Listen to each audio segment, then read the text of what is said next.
वैसे तो अमेरिका और चीन के बीच अदावत का सिलसिला पुराना है, लेकिन मौजूदा दौर में चीन और अमेरिका की बढ़ती रंजिश की वजह ताइवान है।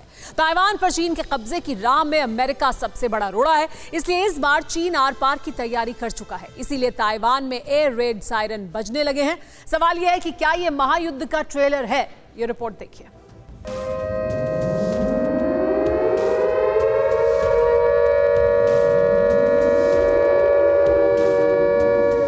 रत्ती भर भी शक है तो नॉन स्टॉप गूंजती सायरन की आवाज को सुन लीजिए।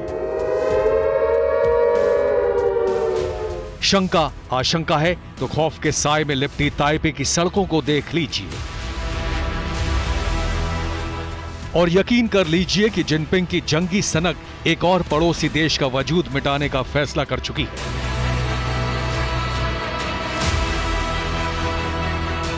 वक्त बेवक्त ताइवान में ऐसे ही एयर रेड सायरन गूंज रहे हैं। क्या आपका म्यूचुअल फंड सही है? फिर क्यों नहीं हो रही कमाई? जानिए मेरे साथ म्यूचुअल फंड सेंट्रल में सिर्फ Money9 पर। अभी डाउनलोड करें।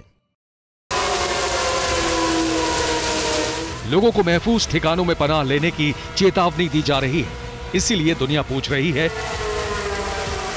कि क्या चीन ताइवान पर हमला करने वाला है? ताइवान में एयर रेड सायरन क्यों गूंज रहे हैं? ताइवान के लिए अगले 48 घंटे क्यों अहम हैं?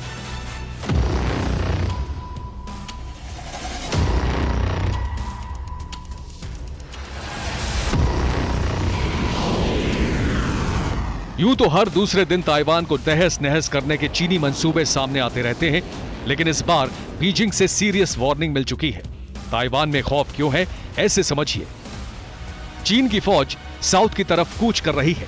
नॉर्दर्न बेस से लगातार सैन्य सामान गुआंगडोंग बेस की तरफ भेजे जा रहे हैं। एक हफ्ते से लगातार चीन के फाइटर जेट्स ताइवान की सरहद में घुसपैठ कर रहे हैं।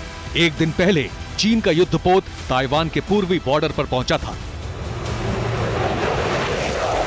पीएलए के दक्षिणी थिएटर कमांड का मुख्यालय गुआंगडोंग के गुआंगझाओ में है, जहां चाइनीज आर्मी की हलचल लगातार बढ़ती जा रही है। पीएलए की दक्षिणी कमान बेहद अहम मानी जाती है और उसी के पास दक्षिण चीन सागर में कब्जे का जिम्मा है। इस बीच अमेरिकी खुफिया एजेंसी CIA के चीफ ने एक अहम खुलासा किया है। अमेरिका मान चुका है कि यूक्रेन पर रूस के हमले से चीन को ताइवान में घुसने का रास्ता और बहाना मिल चुका है। लेकिन क्या ये इतना आसान है?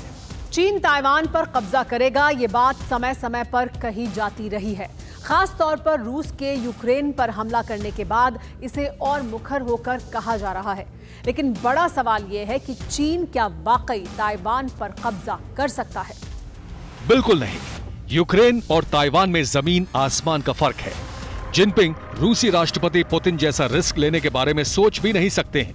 तो फिर सवाल है कि चीन क्यों बार बार ताइवान की सरहद में घुसपैठ करता रहता है? चीन अपने फाइटर जेट से लेकर न्यूक्लियर बॉम्बर तक भेजता रहता है। चीन के लड़ाकू विमान ताइवान के अंदर घुसपैठ करते हैं। जवाब में ताइवान मिसाइलें तान देता है। खौफ में चीनी बैरंग वापस लौट जाते हैं। पिछले 1 साल के दौरान ऐसा कई बार हो चुका है। लेकिन इस बार जिनपिंग का ताइवान को तहस नहस करने का प्लान पक्का है। यूक्रेन का वजूद मिटा रहे रूस को देखते हुए चीन भी ताइवान के खिलाफ क्या वही नीति अपनाने वाला है? आपको विस्तार से समझाते हैं। रिपोर्ट्स के मुताबिक चीन ताइवान पर सीधे हमला नहीं करेगा। पहले ताइवान के छोटे द्वीपों पर कब्जा करेगा, जिसके बाद ताइवान के बड़े द्वीपों पर धावा बोल सकता है। रूस ने यूक्रेन पर हमले की शुरुआत डोनेस्क और लुहांस्क से की थी। यूक्रेन का यह इलाका रूस के बॉर्डर से लगता है। ताइवान पर कब्जा करने के लिए चीन भी यही नीति अपना सकता है।